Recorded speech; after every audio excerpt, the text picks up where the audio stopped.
Imagine a world where the sun seems to lose its warmth and the air turns cold with a fear that no one can explain. Picture a time when the very people you live next to, the people who sold you bread or played music in the park, suddenly turn their faces away. This is not a story of monsters from a book, but a story of real people and a darkness that grew in the hearts of men. It is the story of a time when the world stayed silent while millions of innocent lives were blown away like ash in the wind. We are about to walk through the most painful pages of human history to understand how a modern world could build factories not for making toys or tools, but for ending human life. This journey is heavy and it is sad, but we must look at it closely so that the shadows of the past never find their way into our future. After a very big war called the First World War, the country of Germany was very sad and very poor. People did not have enough food to eat, and they did not have enough money to buy wood for their fires. When people are hungry and scared, they often look for someone to blame for their problems. They want a simple answer to a very hard situation. During this time, a man named Adolf Hitler began to speak in the streets and in large halls. He was a very powerful speaker who knew how to make people feel like they were special again.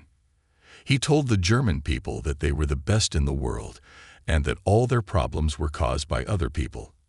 He specifically pointed his finger at the Jewish people.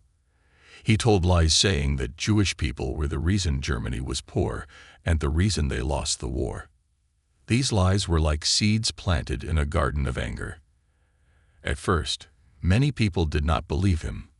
But as life stayed hard, more people began to listen to his loud voice. Adolf Hitler and his group, called the Nazis, began to grow more powerful every single day. They wore brown shirts and marched in the streets with loud drums and bright flags.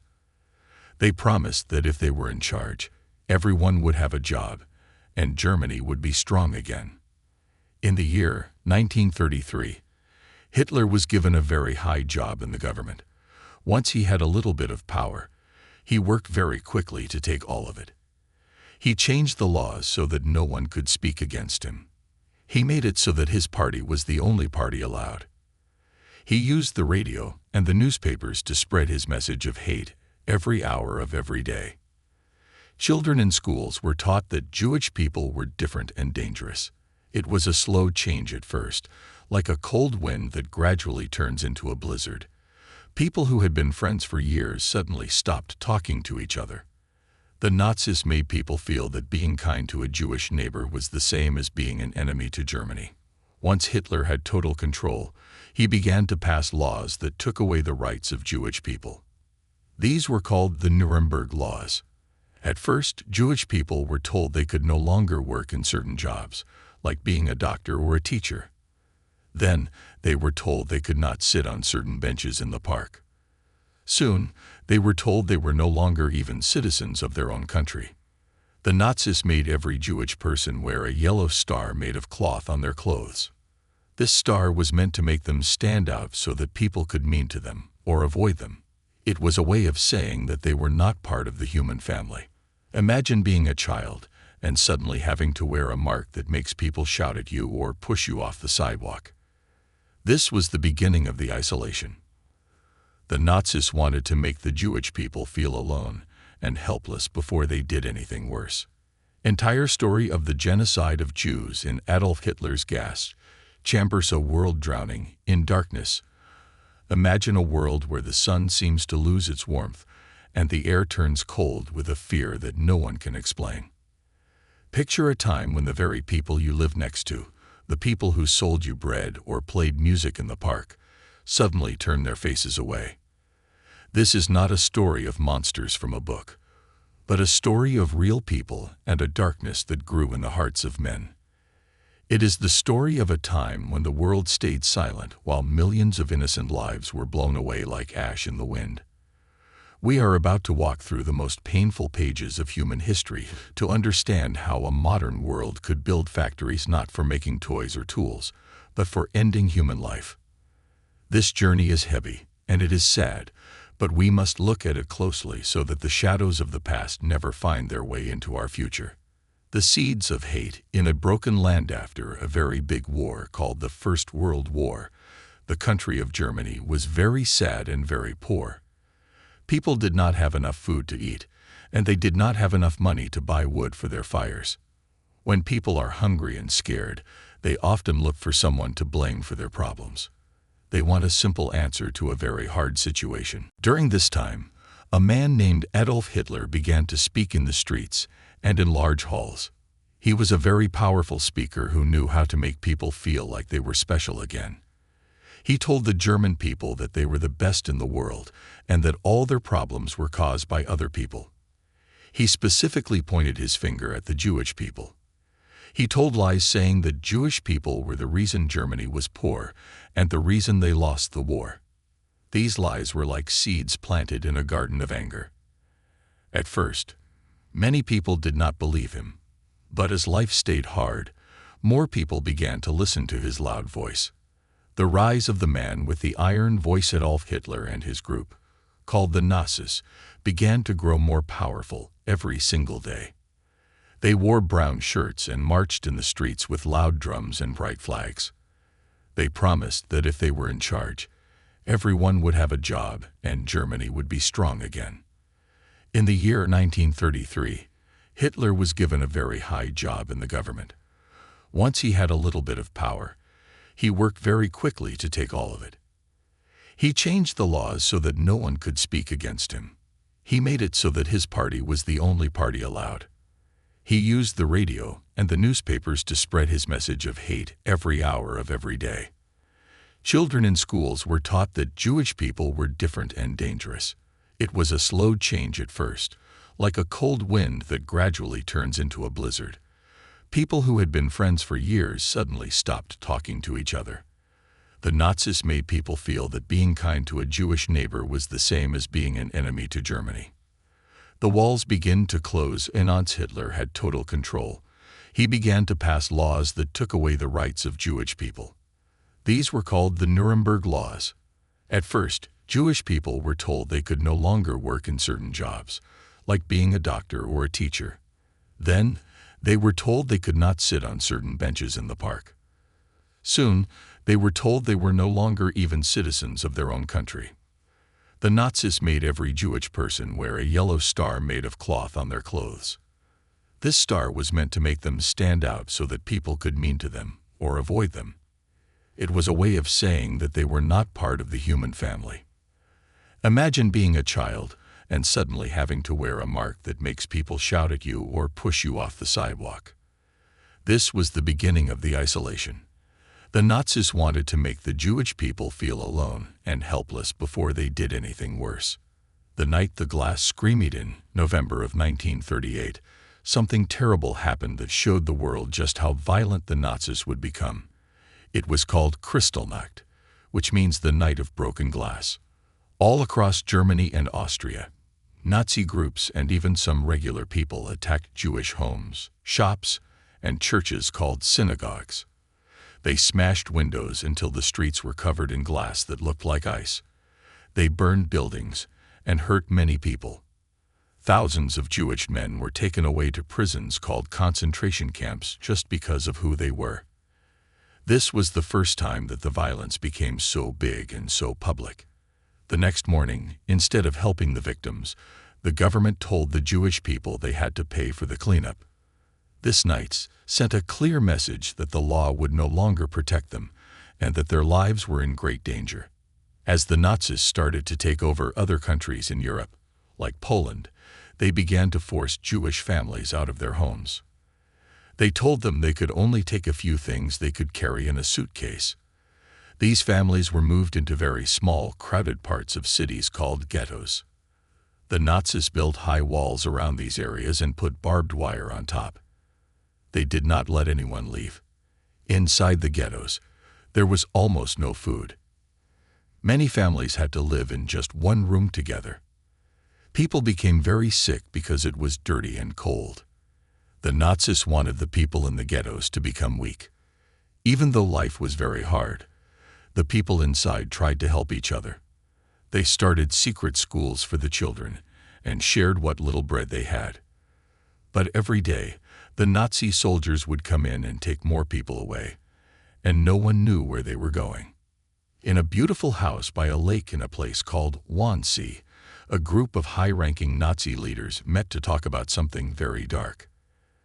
They did not talk about peace or how to end the war. Instead, they talked about how to kill every Jewish person in Europe. They called this the final solution.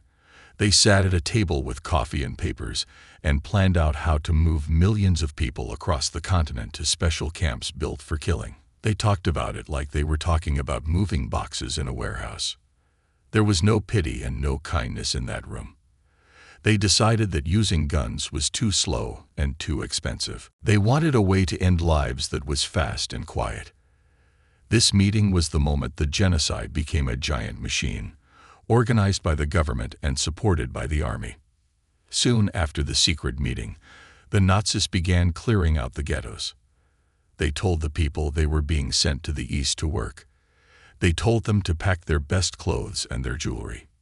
When the people arrived at the train stations, they were pushed into wooden cars meant for cows and horses. These cars had no windows, no chairs, and no bathrooms. There were so many people inside that no one could sit down. They traveled for many days and nights without any water or food. The air inside became very bad, and many old people and babies died before the journey was over. The sound of the train wheels on the tracks was like a steady drum of fear. No one knew that these tracks were leading to places designed only for death. When the train doors finally opened, the people were blinded by bright lights and deafened by the sound of dogs barking and soldiers shouting. The air smelled strange and sweet, like something burning, but no one knew what it was. This was often the camp called Auschwitz, the largest of all the killing centers. As soon as they stepped off the train, the soldiers separated the men from the women. Children were pulled away from their fathers, and mothers were forced to let go of their sons.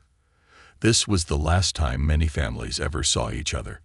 A doctor would stand at the front and point his finger to the left or to the right. If he pointed one way, it meant you were strong enough to work. If he pointed the other way, it meant you were going to the gas chambers right away.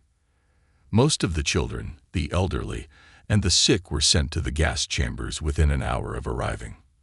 The Nazis were very tricky in how they did their evil work. They told the people who were chosen to die that they needed to take a shower to get clean after the long train ride. They told them to hang their clothes on hooks and remember the number of the hooks so they could find their things later.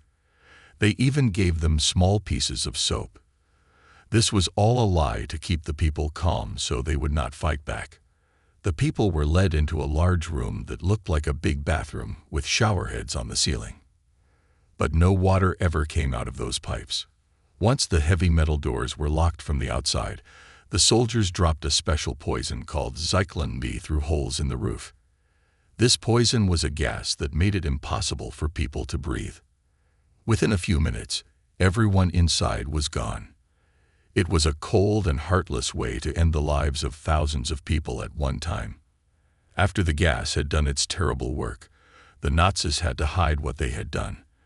They used other prisoners, who were forced to do this job, to take the bodies to large ovens called crematoriums.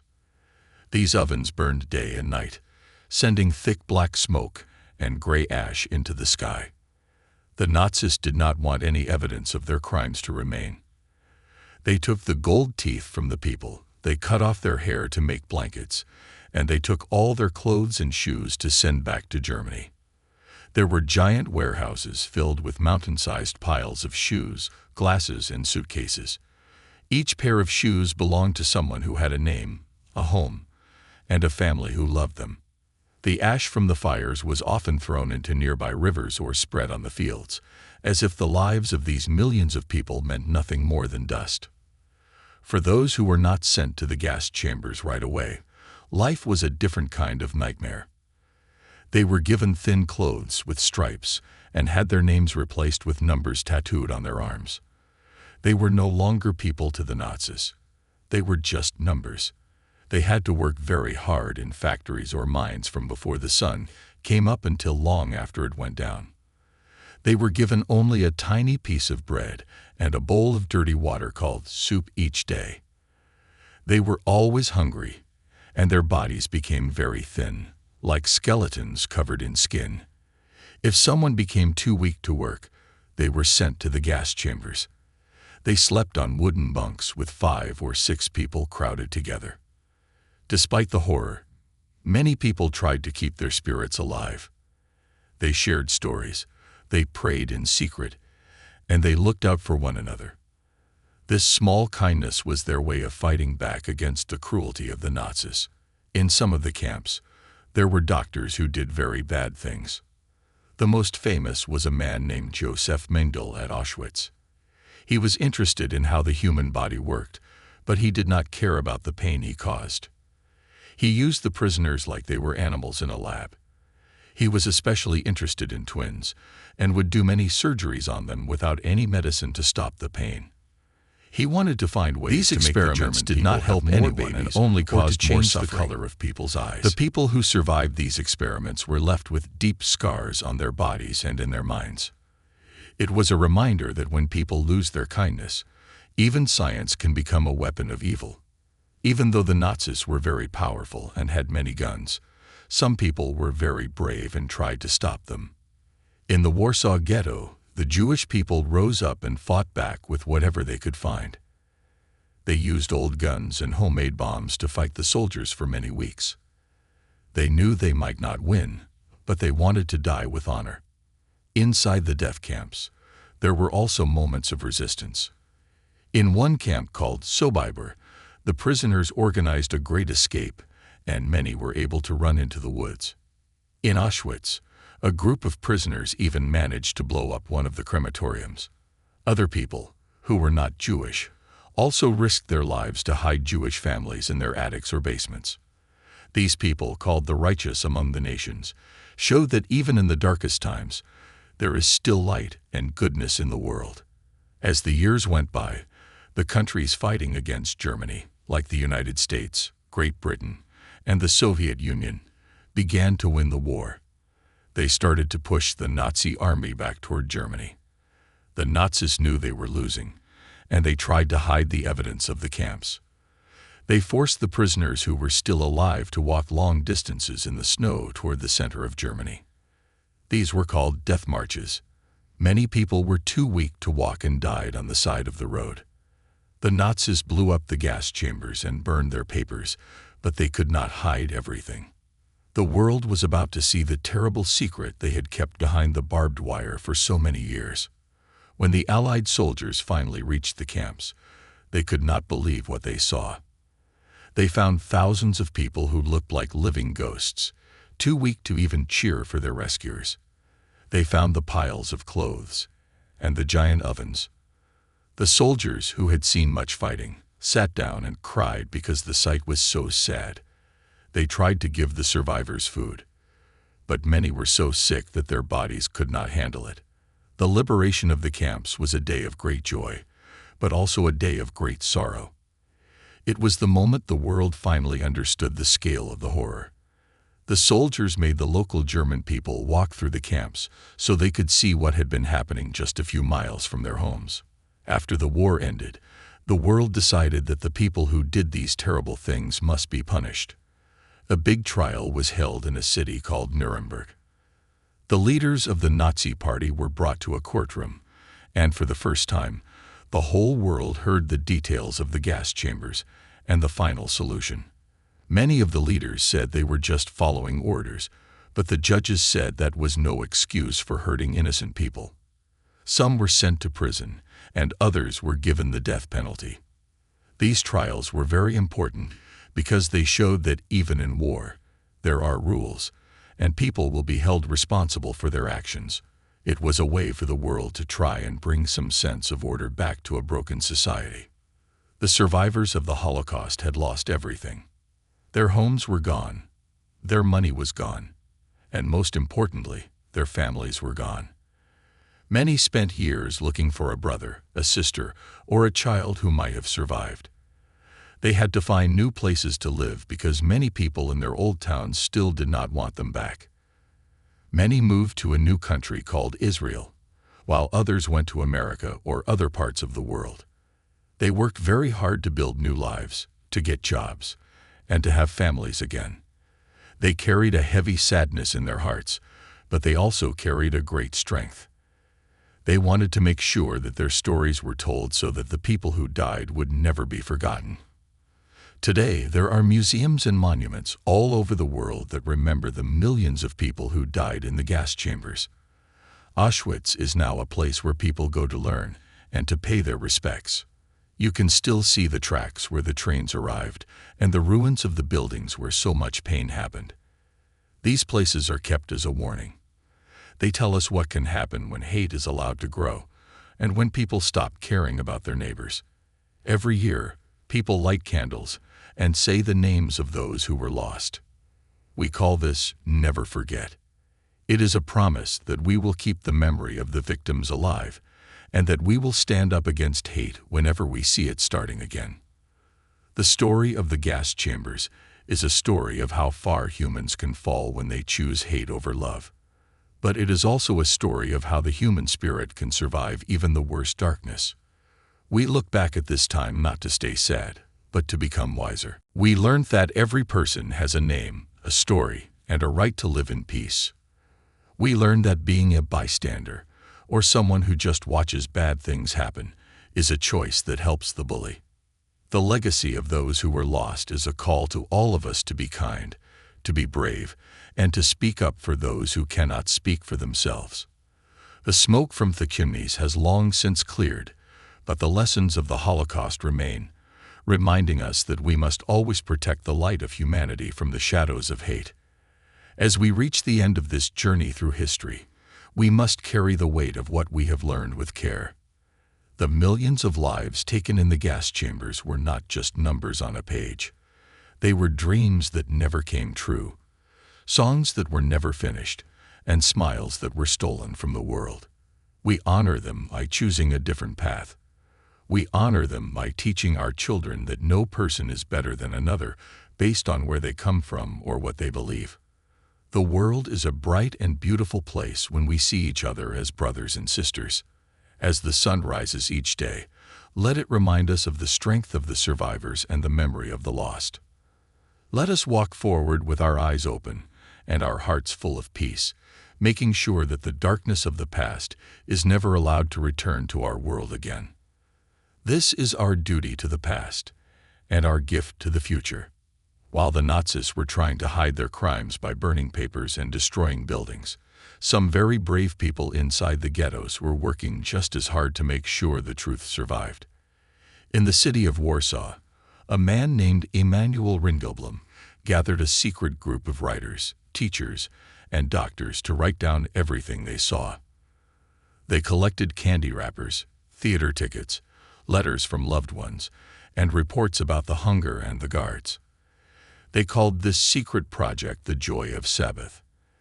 They knew they might not survive the war, so they placed all these papers and items into large milk cans and metal boxes. They buried these containers deep underground beneath the houses of the ghetto.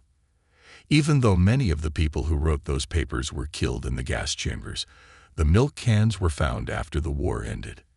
These papers gave a voice back to the people who the Nazis tried to make invisible. Because of these buried treasures, we know the names of the children who studied in secret and the recipes that mothers shared when they had no food. It shows us that even when someone takes your life, they cannot take your story if you find a way to leave it behind for the world to find. It is very sad and strange to think that the machines used in the camps were made by regular companies and workers who were not in the army. The Nazis did not build the gas chambers and the ovens by themselves. They hired engineers and builders who treated the project like any other job. These companies designed the vents for the gas and the heavy doors that would not let any sound out. They competed with each other to see who could build the most efficient oven that could stay hot for the longest time. They wrote letters back and forth talking about prices and materials as if they were building a school or a library instead of a place for murder. This shows us that the tragedy was not just the work of one man or a small group of leaders. It happened because many people chose to do their jobs without thinking about the people their work would hurt. They looked at the blueprints and the math instead of looking at the human faces. This part of the story teaches us that we must always ask if what we are doing is right, even if it is just part of our job. Inside the camps, there was a group of prisoners who had the most difficult job anyone could ever imagine. These men were called the Sonderkommando. They were usually strong young men who were chosen by the Nazis to work near the gas chambers. They were not the ones who turned on the gas, but they were forced to move the bodies to the ovens and to clean the rooms afterward. If they refused to do it, they would be killed immediately. These men lived in a separate part of the camp and were not allowed to talk to the other prisoners because the Nazis wanted to keep the gas chambers a secret. They had to see things that no human should ever see, and sometimes they even found their own friends or family members among the victims. Many of these men tried to leave notes or pictures hidden in the ground to tell the world that they were forced into this and that they were sorry for what they had to do. They were some of the most heartbroken people in history, caught between the desire to live one more day and the horror of the work they were made to perform. While many people know about Auschwitz, there were 3 other camps that were even more secret and were built only for one purpose. These were Belzec, Sobibor, and Treblinka. Unlike other camps, these places did not have many barracks for workers. They were small and hidden deep in the forests of Poland. When trains arrived at these camps, almost every single person was sent to the gas chambers within an hour. There were no selections to see who was strong enough to work because work was not the goal there. The Nazis even painted the buildings to look like pretty train stations with flowers and clocks to trick the people into thinking they were safe until the very last second. Hardly anyone survived these 3 camps to tell the world what happened. In fact, when the Nazis were finished with their work, they tore down the buildings, plowed the land, and planted trees and crops to make it look like a normal farm. They thought they could erase the memory of hundreds of thousands of people, but the truth eventually came out because a few brave people managed to escape and share the secret of the woods. The genocide was also a giant puzzle of trains and schedules. The Nazis used the national railroad system of Germany to move millions of people across Europe. This required thousands of people to work on the schedules, drive the engines, and switch the tracks. These railroad workers saw the crowded cattle cars passing by every day. They heard the cries for water and saw the hands reaching out through the small wooden slats. The Nazi government even made the Jewish people pay for their own train tickets to the death camps, charging them the same price as a one-way trip for a vacation. The trains were always on time, and the system was very organized. It is a chilling thought that the same tracks that carried families to see their relatives or moved food to the cities were used to transport millions of people to their end. The trains became a symbol of a world that was moving very fast toward a terrible destination, and almost no one tried to pull the emergency brake. When the war finally stopped, the nightmare did not end right away for those who survived. Many people had no homes to go back to because their houses had been taken by others or destroyed by bombs. Millions of people were wandering across Europe with no money and no shoes. The countries that won the war had to set up special places called displaced persons camps. These were often the same camps where the people had been prisoners, but now the gates were open and there was food. People stayed in these camps for many years because no country wanted to let them in. They had to wait and hope for a chance to start over. Even in these hard times, the survivors showed amazing strength. They started newspapers, they got married in simple ceremonies, and they even began to have babies again. They were trying to prove to themselves and the world that life could grow again, even in a place where so much had been lost. They were not just victims. They were people who were determined to build a bridge from the darkness of the past to a brighter future. As the darkness grew in Germany, many parents realized that they might not be able to save themselves, but they wanted to save their children. A special program called the Kindertransport was created to move Jewish children from the danger in Germany to safe homes in Great Britain. Imagine being a mother or a father standing on a cold train platform, holding your child's hand for the very last time. These parents had to be very brave to let their children go, knowing they might never see them again. The children were given small suitcases and a tag around their necks with a number on it. They traveled across the sea to a country where they did not know the language or the people. Thousands of children were saved this way, but they grew up with a deep sadness because most of them never heard from their parents again. The letters they wrote home would come back unopened because their families had been taken to the camps. This story shows that even in the middle of a genocide, there were sparks of hope and people who worked very hard to save the next generation. For many Jewish families who could not escape the country, the only way to survive was to go into hiding. They lived in tiny attics, dark basements, or secret rooms built behind walls and bookcases. One of the most famous stories is about a young girl named Anne Frank, who lived in a secret annex in Amsterdam for 2 years. People in hiding had to be as quiet as mice all day long. They could not flush the toilet, they could not walk in heavy shoes, and they could not even sneeze loudly because the people working downstairs might hear them. They relied on very brave friends who risked their own lives to bring them food and news from the outside world. Living in a small room for years without ever seeing the sun or breathing fresh air was very hard on the mind and the heart. Sadly, many people in hiding were eventually found by the Nazi police because someone told a secret or because of a small mistake. Their stories remind us how precious it is to be able to walk outside in the light of day. In a time when so many people were doing bad things, there was a businessman named Oskar Schindler who showed that one person can make a huge difference. At first, he came to Poland to make money from the war by opening a factory. He used Jewish workers because they were cheap, but as he saw the cruelty of the Nazis, his heart began to change.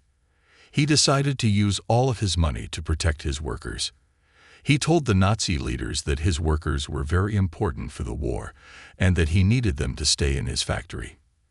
He even made a famous list of names and paid the Nazis a lot of money to keep those people off the trains leading to the gas chambers. He spent every penny he had to buy food and medicine for them and to keep the guards away. By the end of the war, he had saved more than 1,000 lives. He started as a man looking for riches, but he ended as a hero who knew that saving one life is like saving the whole world. The Nazis did not just want to take lives. They also wanted to take everything that the Jewish people had ever owned. They went into homes and took beautiful paintings, expensive jewelry, and even the toys that children played with. They went into great museums and stole art that had been there for hundreds of years. This was part of their plan to make the Jewish people feel like they had nothing and were nothing. They even took things from the people after they arrived at the death camps. They had giant warehouses where they sorted through mountains of gold watches, wedding rings, and silver spoons. They sent this stolen wealth back to Germany to help pay for the war and to make themselves rich. After the war, many people tried to find their families' belongings, but most of the treasures were gone forever. It took many decades for some of the paintings to be returned to their rightful owners, reminding us that the theft of a culture is a deep wound that takes a very long time to heal.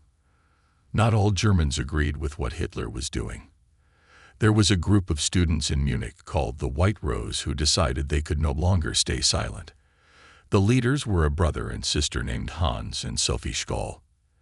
They knew that the government was killing innocent people, and they wanted to tell the rest of Germany the truth. They secretly printed leaflets that told people to stop supporting the Nazis and to stand up for what was right. They would leave these papers in phone booths and mail them to people all over the country.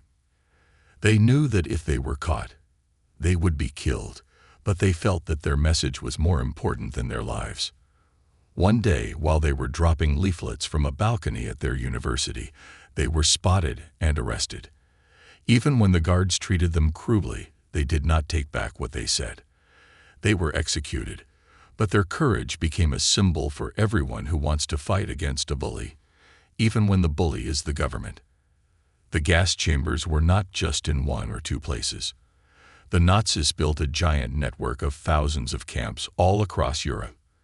Some were very big like cities, and others were small and hidden in the woods. This meant that the horror was happening almost everywhere. People living in nearby towns could often see the smoke from the chimneys or see the trains passing by every day. Many of these people were too scared to say anything, or they tried to pretend they didn't know what was happening inside the fences. The camps were connected by thousands of miles of railroad tracks that acted like the veins of a monster. Every time the Nazi army took over a new country, they immediately started building more camps and rounding up more people. It was a giant system that required thousands of people to work as guards, clerks, and drivers. This shows us that a tragedy this big can only happen when many people decide to look the other way or to just do what they are told without asking if it is right. Even in the terrible conditions of the camps, music and art did not completely disappear. Some prisoners were forced to play instruments in orchestras, while other prisoners were being led to the gas chambers. The Nazis did this to keep people calm and to mock them. But the musicians also played for themselves in secret. They would hum songs from their childhood or create new music that told the story of their suffering. Some people drew pictures on scraps of paper using pieces of charcoal they found. These drawings showed the faces of their friends or the hunger they felt every day. This art was a way for them to say that they were still human and that they still had souls that the Nazis could not touch. Many of these songs and drawings were hidden in the walls of the barracks and were found years later. They are beautiful and sad reminders that the human heart always tries to find a way to express itself, even when it is surrounded by darkness. When the war finally ended, the biggest challenge for the survivors was finding their families. Millions of people were looking for their mothers, fathers, brothers, and sisters. They would go to crowded train stations and put up pictures or write names on large boards. They would travel from town to town, asking anyone they met if they had seen a certain person. There were organizations like the Red Cross that tried to help by making giant lists of everyone who had been in the camps. For many, the search ended in sadness when they found out their loved ones had been sent to the gas chambers. But sometimes, there were miracles where two brothers would find each other in a different country after years of thinking the other was dead. This search lasted for many years, and even today, some people are still using science and computers to find out what happened to their ancestors. It shows that the bonds of a family are very strong, and that people will never stop looking for those they love. Today, the places where the gas chambers once stood are silent and cold. They are kept as museums so that students and visitors can walk through the gates and see the truth for themselves. When you stand in those places, you can feel the weight of the history. The grass grows over the spots where the barracks used to be, and the wind blows through the barbed wire. People leave small stones or flowers on the tracks to show that they remember. These museums are not there to make us feel bad, but to make us feel responsible. They teach us that hate starts with words, and words can lead to actions, and actions can lead to something as terrible as a genocide. By looking at the shoes, the suitcases, and the pictures of the people who died, we learn that every life is valuable. The stones and the ruins tell us that we must be the ones to make sure that the world stays a kind and safe place for everyone, no matter who they are or where they come from. The story of the genocide in the gas chambers is one of the darkest times in the history of the world. It shows us what happens when a leader uses lies to turn people against each other and when a government uses its power to hurt instead of help. But it is also a story about the strength of the human spirit. It is about the survivors who built new lives, the heroes who risked everything to save others, and the memory that we keep alive today. We remember the names of the lost so that they are never truly gone. We tell their stories so that we can learn how to be better and kinder. The journey through this history is long and difficult, but it ends with a message of peace. It tells us that love is stronger than hate, and that light will always find a way to break through the darkness. As long as we remember, as long as we speak up, and as long as we care for one another, the shadow of the gas chambers will never fall across the world again. We are the keepers of this story, and it is our job to carry the light forward for all the generations to come. To make their terrible plan work, the Nazis used a secret language made of lies. They never used words like kill or murder in their official papers. Instead, they used words that sounded helpful or boring so that the rest of the world would not get suspicious. They called the plan to end the Jewish people the special treatment or the resettlement to the east. When they forced people into the gas chambers, they told them they were going to the disinfection area. This language was like a mask that hid the face of a monster. It was designed to trick the victims so they would not fight back, and to trick the soldiers so they would not feel guilty about what they were doing. Even the people who worked in the offices and typed the letters could pretend they were just doing paperwork. This shows us how important it is to use honest words. When we change the meaning of words to hide the truth, it becomes much easier for bad things to happen. The Nazis knew that if they told the truth out loud, the world might have stopped them sooner, so they built their whole system on a foundation of fake words. In the dark and crowded ghettos, the Nazis made it a crime for Jewish children to go to school or to learn. They wanted the children to grow up without an education, so they would be easier to control. But the parents and teachers refused to let the children's minds stay empty. They started secret schools in basements, in attics, and even in the corners of dark rooms. The children would hide their books under their coats as they walked through the streets. If a Nazi soldier came near, the children would quickly hide their papers and pretend they were just playing a game. These teachers taught the children about history, math, and literature, even while they were all very hungry and scared. They believed that learning was a way to keep their dignity and to stay human when everything else was being taken away. These secret schools were a form of fighting back without using a gun. They showed that the desire to learn and to grow is a light that cannot be put out by walls or soldiers. One of the most difficult parts of this history is thinking about the regular people who lived in the towns near the concentration camps. These were people who were not soldiers and not in the government. They were bakers, teachers, and shopkeepers. Every day they could see the trains going by, and they could see the smoke coming from the chimneys. Many of them knew that something very wrong was happening, but they stayed quiet. Some were afraid that if they spoke up, they would be punished too. Others had been taught by the Nazi radio to believe that the Jewish people were the enemy. This is called being a bystander. A bystander is someone who sees something bad happening, but chooses to do nothing. Their silence acted like a shield for the Nazis, allowing the genocide to continue for years. It reminds us that when we see someone being treated unfairly, staying quiet is the same as helping the person doing the harm. The history of the gas chambers is not just about the people who were mean. It is also about the people who were silent. Even inside the camps, there were Jewish doctors and nurses who were forced to work for the Nazis. These people were in a very hard position. They had almost no medicine, no clean bandages, and very little food to give their patients. But they did everything they could to save lives in secret. Sometimes, a doctor would hide a sick person in the back of the hospital so the Nazi guards wouldn't see them and send them to the gas chambers. They would share their own tiny pieces of bread with the children who were too weak to stand. They worked through the night, even when they were sick themselves, to offer a kind word or a soft touch to those who were dying. These doctors and nurses showed that even in a place built for death, the job of a healer never stops. They couldn't save everyone, but for the people they did help, they were like angels in a place of shadows. Their courage reminds us that kindness can exist in even the most terrible places. When the Allied soldiers walked into the camps after the war, one of the saddest things they found were the giant piles of belongings. There were rooms filled to the ceiling with just shoes. There were thousands of tiny shoes that belonged to babies, and fancy high-heeled shoes that belonged to women going to a party.